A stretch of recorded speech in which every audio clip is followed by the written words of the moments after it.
এটা জানি না, এটা একজন আগে কাজ করতেন সিএফএসএল, তিনি আমাদের একটা চিঠি দিয়েছেন যে সমস্ত যে এভিডেন্সগুলো কালেক্ট করা হয়েছিল সেগুলো মোটামুটি পুরো নষ্টই হয়ে গেছিলো। এই যে বারবার সিবিআই বলছে ডিএনএ কন্টামিনেটেড মানে সেখানে ইটবালি পাথর কিছু নেই, সেখানে মানুষেরই ডিএনএ আছে এবং একজন মহিলাও ডিএনএ ওখানে উপস্থিতি আছে, এটা সিবিআই স্বীকার করেছে। কিন্তু সেই মহিলা যে কে সেটা এখনও সিবিআই তদন্ত করে উঠতে পারেনি। এফএসএল যে চিঠি পাঠানো হয়েছে এতে কি উল্লেখ রয়েছে? এখানে বলা হয়েছে যে রিপোর্টগুলো কালেক্ট করা হয়েছিল, এভিডেন্সগুলো সব 4 দিন ওখানেই পড়েছিল, কোনো প্রিজার্ভ করা হয়নি। তারপরে যারা সেই ইয়েগুলো কালেক্ট করবে তারা কোনো গ্লাভস পরেনি, মানে এগুলো অগণিত কোশ্চেন। কেন তারা কি নিয়ম জানতো না? নিয়ম জেনেও অনিয়ম করেছে যাতে ডিএনএ কন্টামিনেট কোনো প্রমাণ যাতে না থাকে। লাস্ট ডেড বডি যখন আমরা সেকেন্ড পোস্টমর্টম চাইলাম, আমরা টালা থানায় বসেছিলাম, আমাদের এখানকার নির্মল ঘোষ, সোমনাথ দে, সঞ্জীব মুখার্জি, তারা জোর করে গ্রিন করিডর করে নিয়ে আমার বাড়িতে বেওয়ারিশ লাশের মতো আমার মেয়েকে ফেলে রেখেছিল। যেন তেন প্রকারণে পুড়িয়ে দেওয়াই ওদের মূল উদ্দেশ্য। পুড়িয়ে দিতে পারলে তারপর নির্মল ঘোষ সঞ্জীব মুখার্জির পিঠ চাপড়ে ওয়েলডান বয় বলে বলছিল আমাদের সামনেই।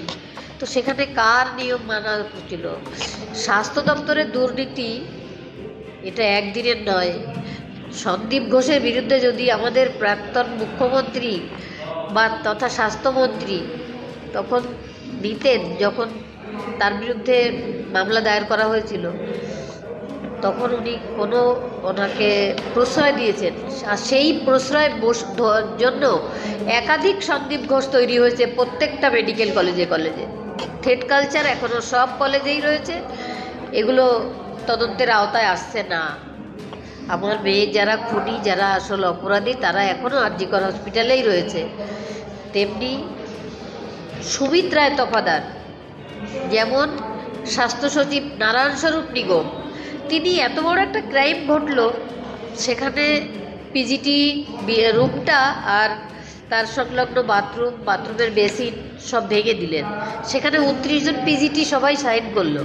এগুলো কি কাকতালীয়? ওনারা কিছুই জানতেন না? সব জানতেন। এগুলো সব যাতে কোনো প্রমাণ না থাকে সেই জন্য এইসব করেছিলেন। এবার স্বাস্থ্য সচিবকে কে দায়িত্ব দিল? স্বাস্থ্য সচিব নিজে থেকে এগুলো করলেন? এগুলো স্বাস্থ্যমন্ত্রী মমতা ব্যানার্জি তিনিই এগুলো করিয়েছিলেন সমস্ত। তোমার ভিসেরা স্যাম্পল নষ্ট করা হয়েছে বলে একটা অভিযোগ। হ্যাঁ, এটা আপনি প্রাক্তন মুখ্যমন্ত্রীর নির্দেশেই করা হয়েছে, তার নির্দেশেই করা হয়েছে। কার নির্দেশে? ওই প্রাক্তন মুখ্যমন্ত্রী তথা স্বাস্থ্যমন্ত্রী তথা পুলিশ মন্ত্রীও তিনি, তার নির্দেশেই সব কিছু হয়েছে। এবং তার ভাইপোও ছিল, কার্তিক ব্যানার্জির ছেলে আবেশ ব্যানার্জি, সেও উপস্থিত ছিল, সেও আমার মেয়ের খুনের সঙ্গে যুক্ত।